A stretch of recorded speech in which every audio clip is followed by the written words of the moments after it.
Hey guys, welcome back to One Stop Biology. So guys, in today's video, we are going to understand what exactly respiration in plant means, right? So we are basically starting a new chapter, which is chapter 14 of class 11th, which is respiration in plants. So today we are going to understand in general what does respiration means and how exactly do plants breathe.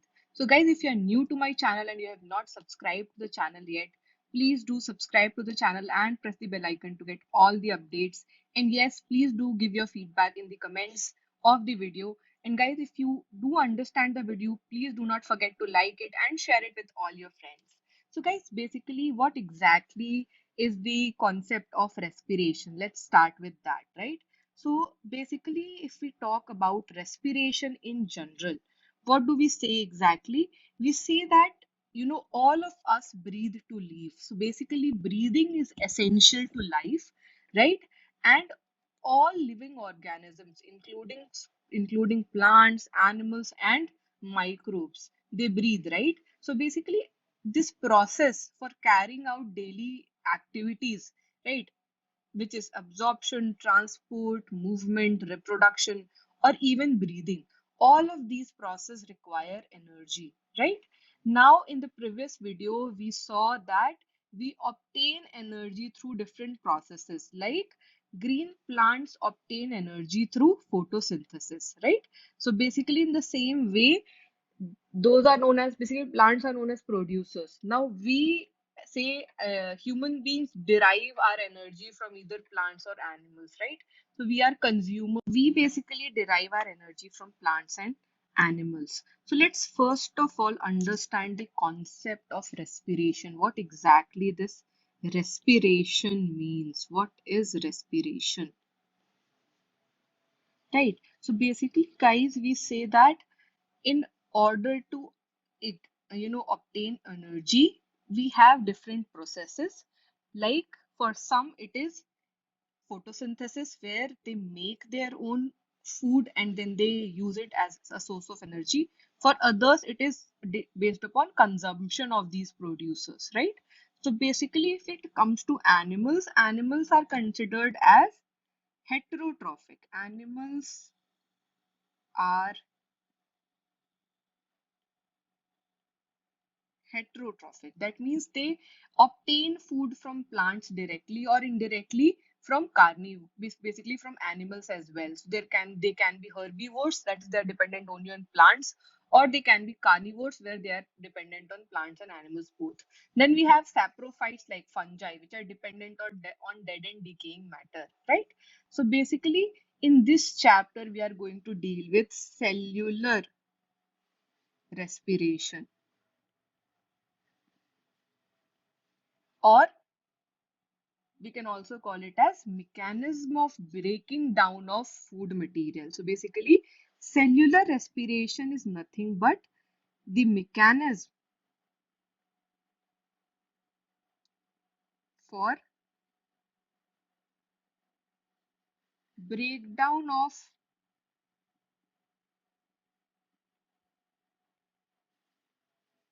food materials which is present within the cell to release energy,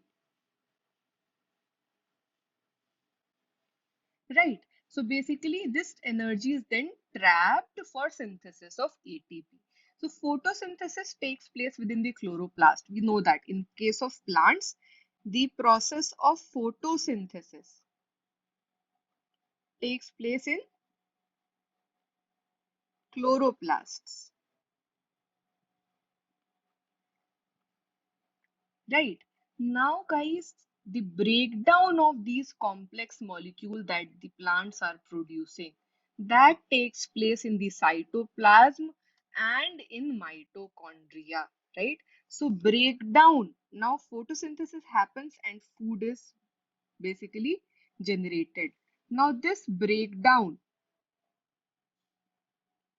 happens in cytoplasm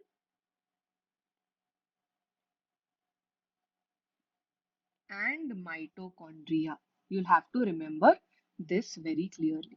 Now, What do we mean by breakdown? So basically breaking of carbon-carbon bonds of complex compounds through oxidation within the cells. That leads to release of considerable amount of energy, and this process is known as respiration.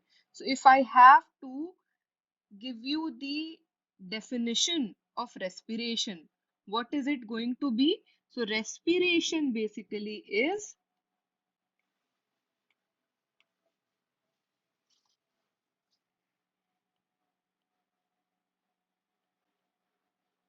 breaking of carbon-carbon bonds of complex compounds through oxidation. So oxygen is being used through oxidation, and this is cellular. So this is within the cells, and this leads to release of good amount of. So that is why we have mentioned considerable amount of energy, and this is known as respiration. And the compounds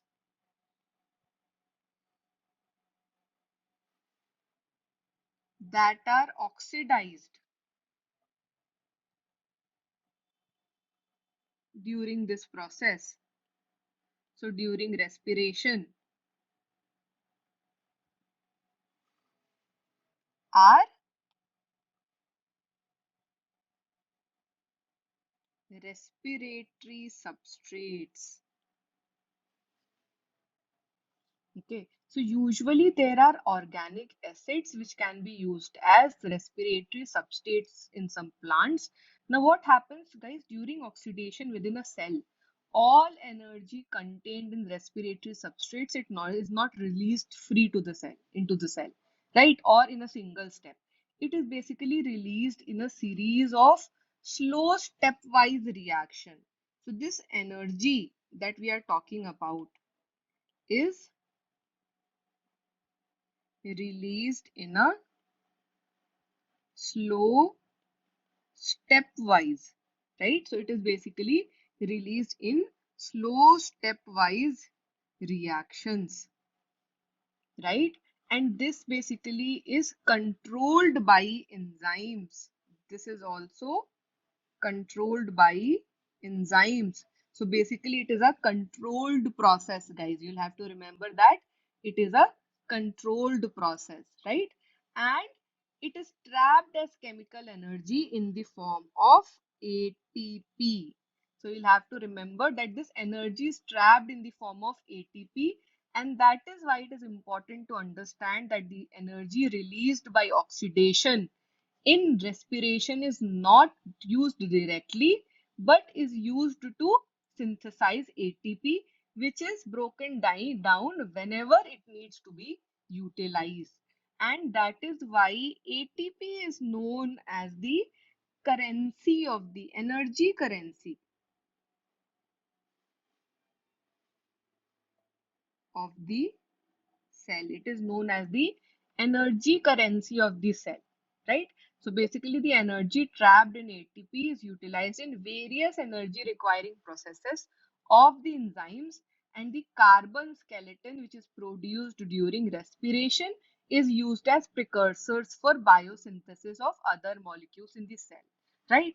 Now let's understand the other topic. Let's understand next topic, which is basically,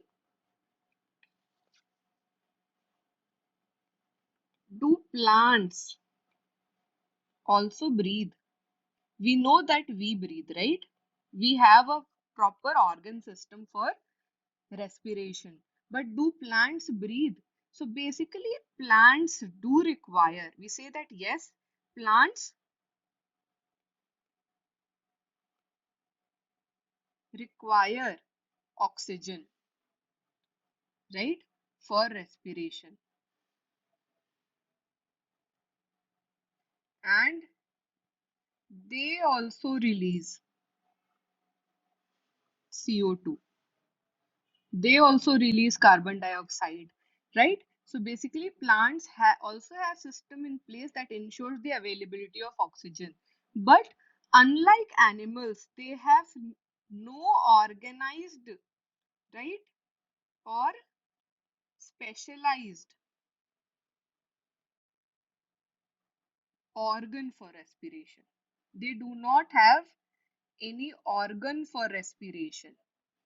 Okay, so they do not have respiratory organs. So they just takes, basically here it happens with exchange of gases, and these gases are transported from one another. So what basically acts as the gas for the as the organ for gaseous exchange?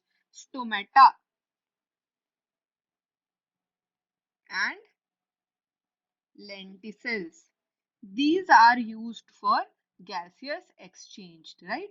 So basically there is a very little transport of gases from one part to another. It is not like animals, right? And plants do not they basically do not present great demand for gas exchange as well, right? So basically the root, stem, leaf, they respire at rates far lower than what animals do, right? And only during photosynthesis large volumes of gases are exchanged, right? So basically what happens during respiration in animals, let's see that as well.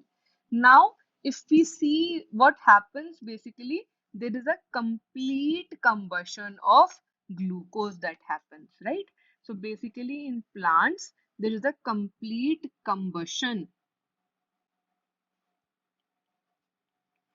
of glucose that happens, which is basically C6H12O6. So this combines, this is oxidized, right? This combines with oxygen and forms carbon dioxide, water molecule, and energy which we utilize. So they basically, if this energy is to be useful to the cell, it should be utilized to synthesize other molecules that the cell requires. So basically this is used in some other process, right?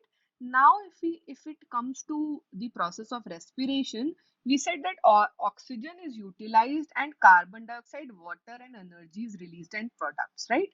Now the combustion reaction requires oxygen, but there might be some cells which live where oxygen may or may not be available. There are sufficient reasons to believe that the first cells on this planet, they lived in the atmosphere that lacked oxygen, right? So basically, so there are some organisms, living organisms which are aerobic, and then there are some which are anaerobic as well, and some are obligates, some are facultatives. So basically all living cells retain the enzymatic machinery to partially oxidize glucose without the help of oxygen, and this breakdown of glucose to pyruvic acid, breakdown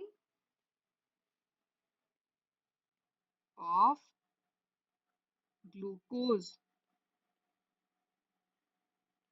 to pyruvic acid, this process is known as glycolysis. And in the next video we are going to cover glycolysis. So guys, stay tuned for the next video, and yes, please do subscribe to the channel if you are new to the channel and press the bell icon.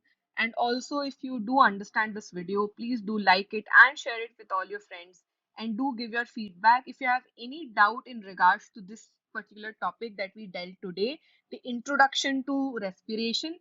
Please do not hesitate in it asking your doubts, guys. You can just mention your doubts in the comments, or you can also send your doubts on WhatsApp. I have shared the WhatsApp number in the description of the video. Thanks for watching this video, guys. See you in the next one. Till then, take care. Bye bye.